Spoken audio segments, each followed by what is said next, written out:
Welcome to Keys to the Cash Flow Game. I'm Kim Kiyosaki, the queen of cash flow. And today we're going to talk about a space on the cash flow game that nobody ever wants to land on. So today I was playing the game with my friends Alexandra and Fernando landed on the dreaded downsized space. So what happens when you get downsized? Well, in the cash flow game, you have to pay your total expenses plus you lose 2 turns. Okay, is there any benefit at all to landing on downsized? Well, there really could be, and I'm going to talk about how there could be a benefit in the game and how there could be a benefit in real life. So let's say you get downsized and you've got to sit out for 2 turns and you're watching everybody else make deals and getting payday and you're just sitting there. Well, actually, you got to look at everything in this game as an opportunity.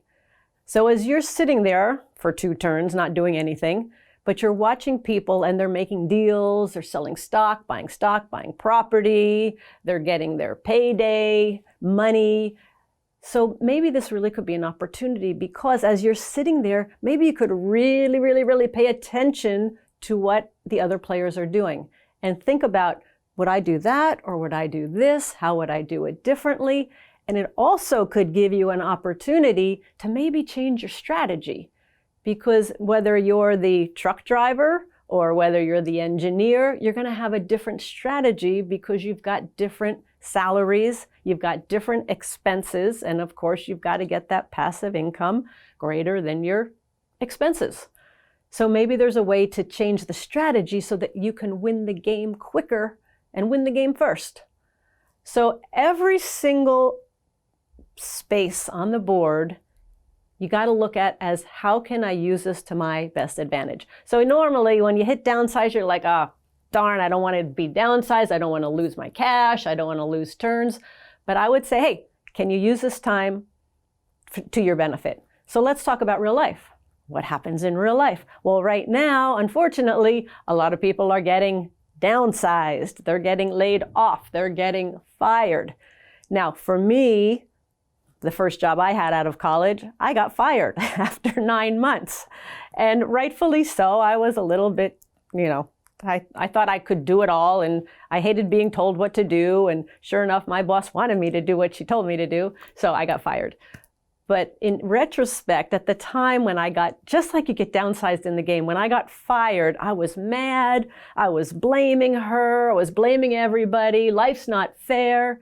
But when I look back at that time, holy mackerel, that was the best thing that could have happened to me. That was the greatest opportunity because it got me thinking differently about the mantra of just go to school, get a job, work your way up, get a pay raise. That's what was programmed into my mind. So as soon as that that break came, that cut, it forced me to go, hey, wait, maybe there's another way to do this. Maybe this is not the road I'm supposed to go down. And sure enough, that was the incident, that was the moment I started thinking, I really maybe need to look at having my own business. Maybe because I really do hate being told what to do and I'm not a very good employee, I need to do something differently. So for me, what I did, the first thing I did is I actually went into network marketing. I found this woman approached me who was with a network marketing company, and it was a skincare company. And I joined the company, and what it did for me, I didn't join it just because I needed money, even though I did, but I also joined it because it was a great stepping stone for me for my future businesses.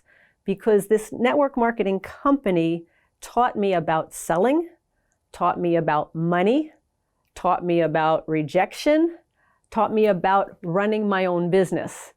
So my 1 year in network marketing in real life business actually taught me more than I learned in 4 years of business college, of business university, because it was hands-on, it was real life. I knew if I didn't sell, I didn't eat. It was doing the real thing. So the cash flow game, we did our very, very best to make it as close to real life as possible. And all of those different spaces on the board, on the rat race and on the fast track, are actually things that Robert and I experienced. Most of the spaces in the rat race and on the fast track are actually things that Robert and I experienced.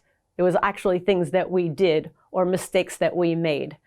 So playing the cash flow game again and again is the closest thing to real life.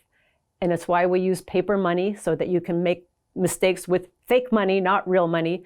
But then take that experience, take that close to the real thing experience, and go out in the real world and actually put it into practice. So again, you're talking about downsize.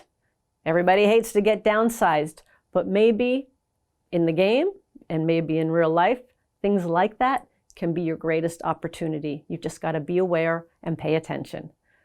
So enjoy cash flow, play it as much as possible, because the more you play it, the more you learn, and the greater your financial IQ.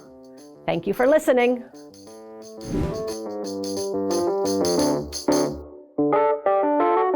So if you like these videos, please like and subscribe and click on the notification bell for further updates.